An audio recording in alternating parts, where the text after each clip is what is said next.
შეიხო. ეხლა ზოგადად იმისი არ იყოს გვიყურებ თუ არაო, კახელებზე რა ანეკდოტებიც გამიგია და რაც არ უნდა მოყვე, ახალს ვერაფერს ვერ მოყვები, ხო? არა. შენებურად მოყვები შეიძლება მეზობლის საიტი ანეკდოტაც კიდე მოყვე. უდაბნოში მოხდნენ აჭარელი და კახელი, კერძოდ კარდენახელი. კარდენახში აი ნათია გადმოგწვა მე მგონი. ჩავაყოლებ რა, რომ კარდენახში ბევრი კიტრი მოყავთ ხოლმე.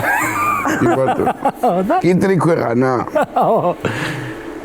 ხო და უდაბნოში არიან და ორივე იხჩობიან წყურიან და რა გააკეთონ და ვერცხლის თევზი იპოვეს.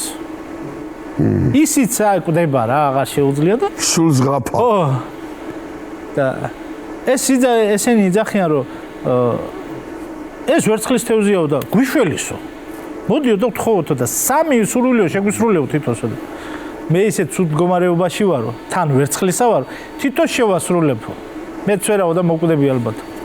კარგიო და აჭარელმა დამიდგიო ერთი კონტეინერი ოქრო, აქვეო.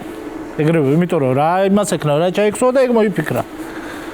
კარდენახელი უყურებს და იქ წავიდე ცარიელი წავიდე რა ვაკეთო აზრი არა აქვს. აქ წავიდე რა. მოდი მე კიდე ერთ კონტეინერი კიტრი დამიდე აქაო. ამას კიტრი დაუდო ის მოკვდა და ეხლა შედან აჭარელს უხარია რომ ოქრო აქვს. მაგრამ უდაბნოშია. იმას კიტრი აქ კიტრსა ჭამს. წყალიც აღარ წყურია ყველაფერი და ესეთ პატარა დახლი გაშალა. კიტრი. ხო და კონტეინერის გრილოში ზის ესე რა და